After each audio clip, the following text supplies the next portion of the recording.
you, Dr. Rohit, for that wonderful, thought-provoking talk. And we'll have a slight change in the order. And I would like to invite Dr. Abhijit Sinha Roy for the next talk, Mystery Unraveled, AI-driven predictions, AccuSimX. And for this, I would like to invite my friend, Dr. Bhalla, to introduce him. All to you, Dr. Bhalla. Please unmute yourself. Yeah, it's my pleasant duty to invite, sorry, Jaideep? Yeah, we can hear, Balla. Yeah, I think I'll just, yeah. It's my pleasant duty to invite Dr. Abhijit Sinha Roy, who is Chief Scientist at IBMS Labs and is working at Narayan Netralaya Foundation. He has over 80 publications in the field of ophthalmology and numerous conferences he's attended. And his research interest is optical imaging and biomechanism. He's been awarded many notable awards and has many achievements to his credit. Now, without much ado, I would invite Dr. Abhijit Sinha Roy. Over to you, Dr. Abhijit. Thank you, Dr. Bhalla, and thank you, AS, for this opportunity to present our latest work. I'm actually unable to share my screen. You have to stop sharing this. Dr. Bhalla, you have to stop sharing, Dr. Bhalla. Yeah. Now you can share, please. Okay.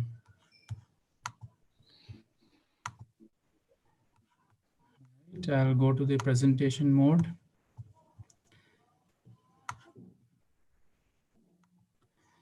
All right, so today I'm going to talk about our newest work, which is called AccuSimX, and it's really going into simulating the unknown. And I'm happy, the past, just the immediate preceding talk, this point was raised that, what are the things that are lacking in biomechanics and why we are not able to actually, analyze the collagen more objectively. So one of the big things that has been lacking is that when we look at these devices, obviously these are optical imaging techniques, but you have to also realize that these devices do give us biomechanical information because they are measuring deformation. Okay, they give an image of the cornea as it deforms in response to an air puff. But unfortunately, none of these indices which the machine gives right now have been proven to show a direct link to the way classical biomechanics has been interested for several decades. And that has been a lacune. So when we have all these imaging devices, for example, here we have Pentacam, which is giving you BAD-D and several other indices. And then you have the Corvus giving you CBI, SSI. You basically end up thinking that how do these indices link to the way classical biomechanics has been interpreted in the lab? And therefore, the biggest challenge right now is that we are not able to predict what the post-operative biomechanical information on the cornea would be, because you need that information probably before the surgery is done and not after the surgery is done and waiting for things to happen. So this is where, this is a very good example. The topic of smile ectasia has already been touched upon by many of the experts in this session. So, the patient has normal corneal thickness, the CBI is 0, TBI is 0.13, BAD-D 0.96, nothing really abnormal. Yet the patient ends up with post-surgery ectasia. And what has been lacking is essentially the points I'm trying to make, that none of the indices at this point are working on a patient-specific perspective to link the deformation which Corvus measures to the way classical biomechanics has been interpreted.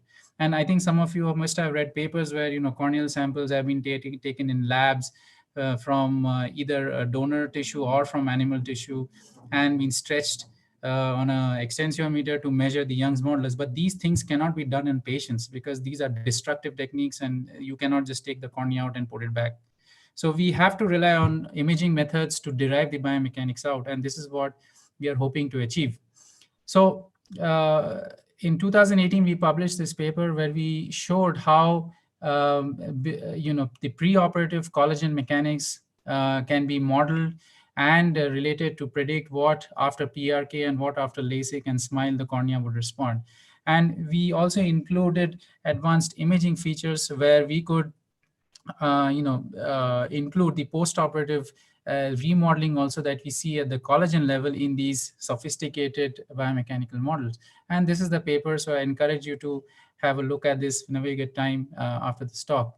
The question is that these simulations are very sophisticated. They rely on classical mechanics, but none of these simulation tools are available in the clinic right now. Okay, so that's why it's engineers like us who work on this at the background.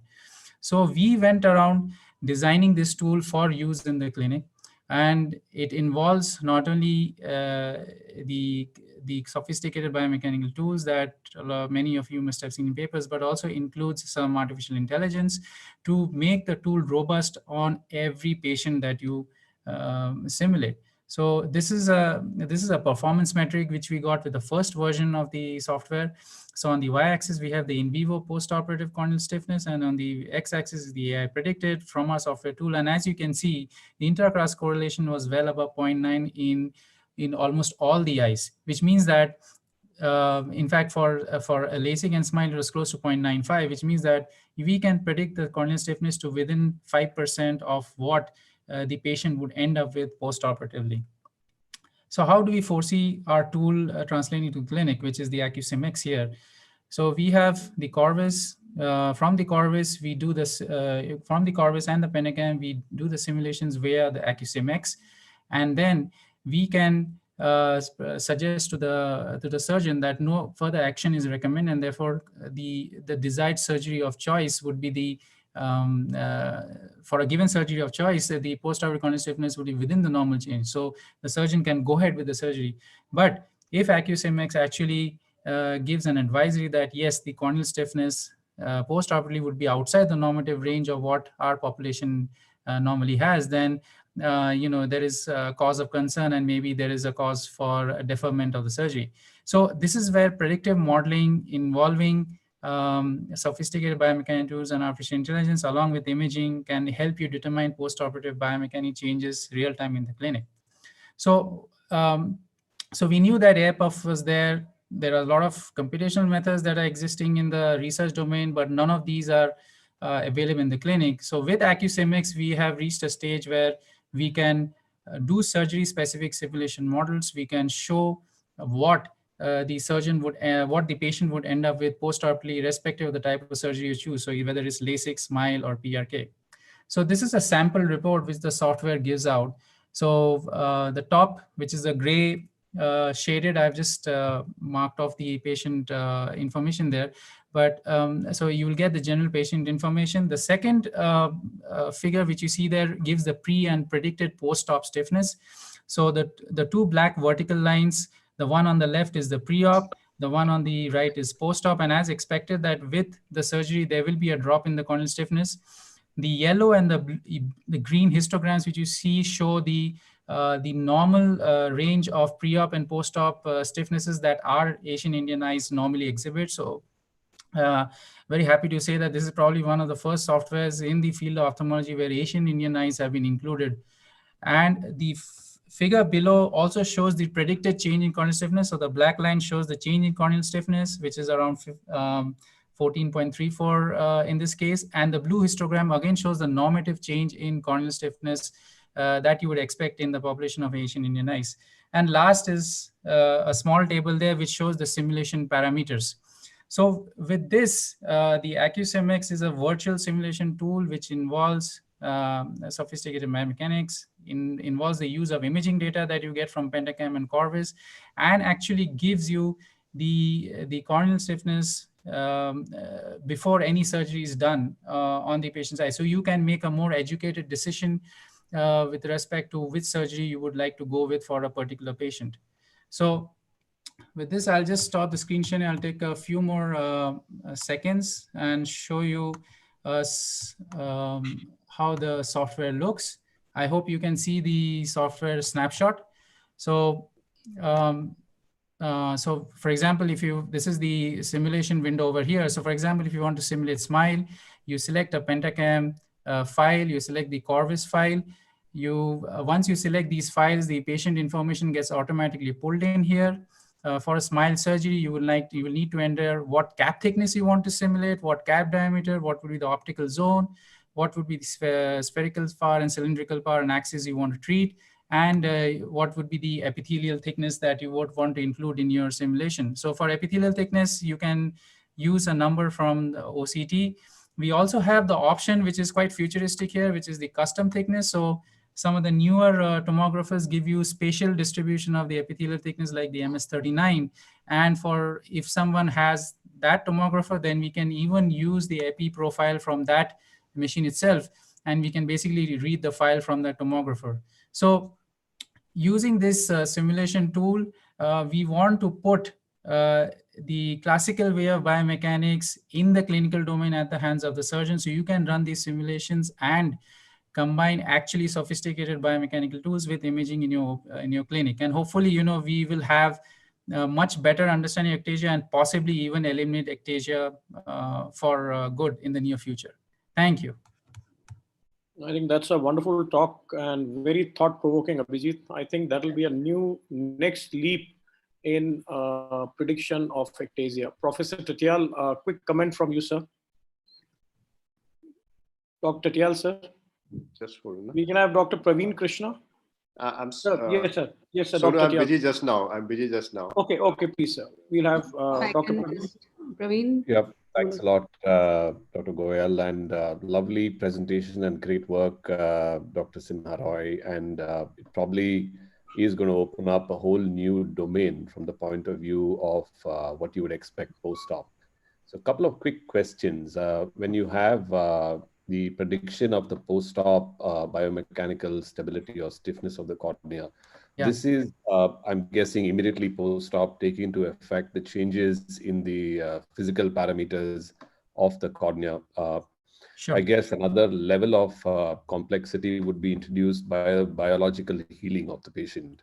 So the ectasias that typically occur at variable times post-op as well. So I'm guessing there must be a significant amount of biological factors influencing that as well. Yeah, So definitely. So the like I mentioned that we hope to ensure that ectasia would be completely eliminated. So the population database was included specifically for that reason, that we have a population database where we are looking at acute responses. So something within a year of change. Ectasia may happen even after that. So once, so the point I was trying to make, the lacunae currently is that this simulation tool is not there in the hands of the clinicians. You need to depend on research labs, on people who are doing this at the back end and who don't understand the complexities that surgeons face at the OPD.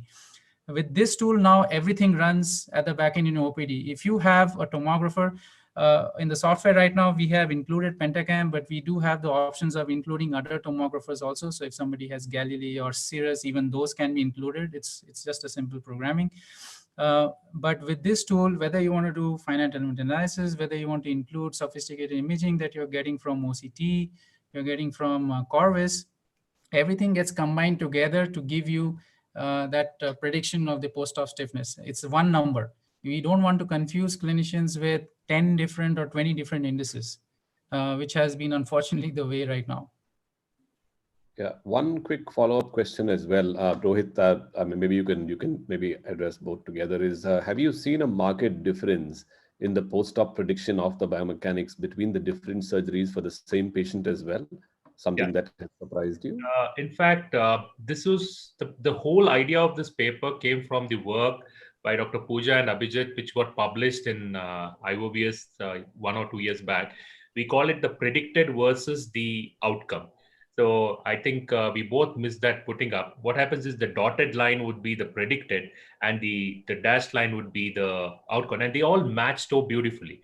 So based on that, this software is driven.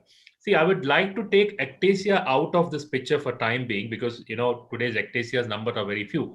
What is important is for a clinician, for example, a patient comes to you, you're looking at a particular topography. You don't know whether I should do a smile or a PRK or a LASIK. You are worried about which one would cause the least amount of biomechanical change. So for me, this software, when you add in the data, it tells you if you do smile, the amount of biomechanical change would be this much. the amount of smile, the LASIK would be this much, the PRK would be this much.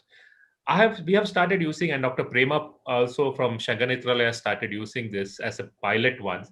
And we can give it to you also in case you want to try this out. Because what happens is, this works on a principle that if you're deciding based on which one causes the least biomechanical change.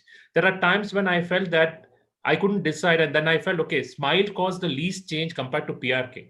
Then you would do a smile, not a PRK, even though you want to do it. And there are times when you said all the three are equal, then you would do anything. I mean, you would do a LASIK on the patient, because you see, today our version is completely driven by the pentacam and to some extent the biomechanics. This eliminates just one factor, pulls everything together, including the epithelial profile. And now what we are going to do is, in the last leg of adding the progression data, we built, Gairek is one of my colleagues now, he built an AI on 10 years of KC progression. And we are in the last leg. Once it gets published, then that will be added. So you put a topography, the machine AI itself will predict whether this topography would be an aggressive progressor versus a stable one. Professor Titiyal, sir. Kudlu, I have a quick question, and that is, you are predicting post-operatively, whether you can do a PRK or smile, or what would be the biomechanics. But at what point in time? I think Praveen was also referring to that. Is it 1 year post-op? Is it 10 years post-op? Is it 15 years post-op? Because, see, I think it is very much akin to a Barrett IOL calculator or Taurek IOL, or, when you want to correct that. But that's one point and that's one number. Whereas here, a lot of biological healing, wound healing is involved.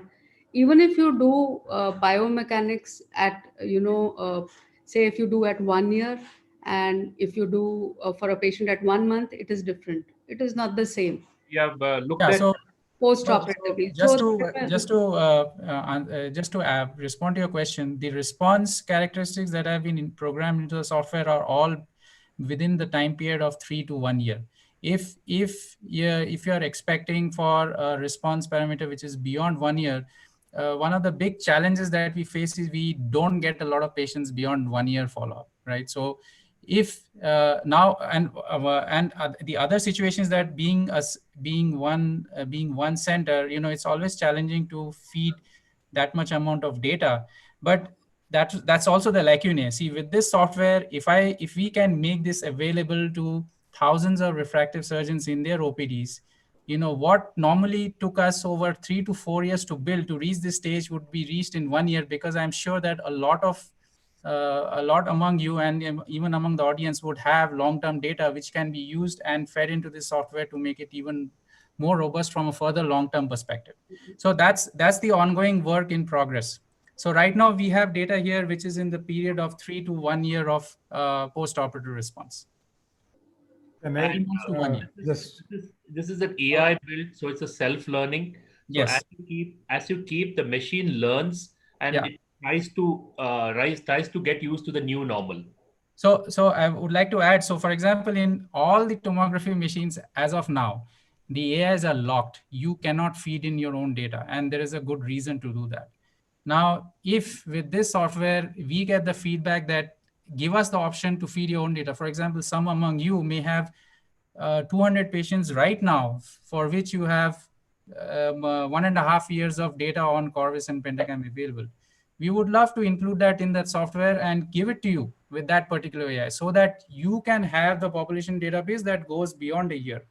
So you have to understand that when you talk about healing, it will depend, Abhijit, on a lot of factors: the amount of refractive error, the age of the patient, the age at which the surgery is done, the age at which the follow-up is 1 year or 3 years. So it is going to vary, because biomechanics will vary with age also. So that's why the AI will work at the back end to link all those parameters into the post-operative. See, right now the AI is not only using the simulations, which is a finite element model. It uses tomography information, it uses age, it uses refractive error, and gives you the prediction. So at this point, I can go on and on that.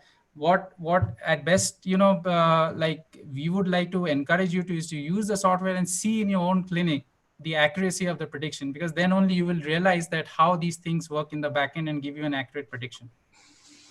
Abhijit and Rohit, I mean, great work, and really, I think this is the future. But I have one doubt in the sense that I use the COBIS as well as the tomography, the BAT-D, look at the TBI also. Basically, what I do is if anything is wrong, then just play it safe and either refuse surgery or combine it with the collagen cross-linkage. Though the tomography, the Pentacam and other things are fairly reliable, as far as the CORBIS is concerned, though we are all using it, we have our own reservations about it, the kind of values that it predicts. And for any software, AI-based software, is the quality of data that you feed in which is most important. Yes. Are you, sometimes, even the biomechanical strengthening that we all accept happening with collagen cross-linkage is not even shown up by the COBIS. And whether PRK, LASIK or SMILE, which gives leaves behind more strength, that's again the COBIS is not always able to pick it up unequivocally. So feeding in a data from an instrument, which itself is somewhat doubtful as far as the parameters are concerned. If it's a classical concept of garbage in, garbage out, if it's absolutely not accurate, won't it sway the way your software is going to function? So what happens is the data, Abhijit will answer this. The data, what you're feeding in is not the data as clinicians, what we are seeing. And the machine is taking multiple datas, raw datas from your CORBIS, and it's creating an finite element modeling, which bypasses the deformation or deflection amplitude and TBI, CBI, which we are used to seeing. So because there is one single value which you're used to seeing, that is what we get confused about. And that's why it always tries to make a story around it. So when you create a complete different modeling, which is used in every known machine for whatever refractive procedures, you get a complete different parameters. And that is what he's trying to say. Abhijit, all yours now. Yeah, so to just add a few more lines. So you are exactly right, Dr. Ramamoorthy.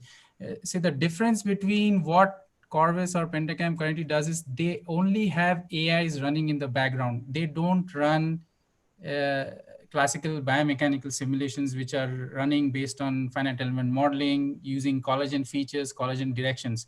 Those things are not there in the software. Therefore, you are completely, dependent on what, let's say, a location of the cornea gives or what a point on the waveform gives. Unfortunately, that is always going to have some issues. We have also included finite element modeling in it, okay, which is not there in any of the current softwares which are trying to give AI-based predictions. So that is the difference. So this software will not give you answers within minutes. It takes a few hours to run for each eye. Okay, so we do not recommend that this software be used for every eye, for every patient who comes into OPD. We would encourage you to use the software for only those patients who are interested to undergo refractive surgery. Okay, so this will take a few hours to run. So with AIs, you will get answers in minutes. With this, you will not. And just to add a few more thoughts, this is what Dr. Rohit was talking about. So I'm just going to share a figure from the paper from which this has been built. You see the solid lines here are all the actual measurements, and the dotted lines are what the finite element model predicts. So you can see that the level of accuracy that you get when you actually include classical simulations that are derived on tissue biomechanics, you can get much higher accuracies. Unfortunately, AIs will not be able to simulate scientific modeling. They will not be able to do that. They just run regression models. Invariably, whichever AI model is there in the backend. I had one question, Dr. Rohit and Dr. Abhijit, splendid work. I just wanted to know, after these procedures are done, which model predicted the best, corneal, this thing was it SMILE or was it PRK? Was it LASIK? It was a very nice question, but surprisingly, every single patient had a different way of what it predicted, and now I've started using in my clinic. And like I said, earlier you do PRKs for everybody. There are times now I've said that both SMILE and PRKs is showing same amount of weakness. Then you change it to a SMILE. And there are times when you'd say that everything is the same. All the three known methods would differ. And there are times you would say all of them are bad. Then you do go for an ICL. So all this is not going to just just done to rule out an ectasia. This is done to actually see, customize it to what you want to do. And in fact, this is not to reduce your numbers. It's actually going to increase the numbers because you would probably plan it more ethically and keep it more informed. Thank you so much, Rohit. I think due to the possibility of the time,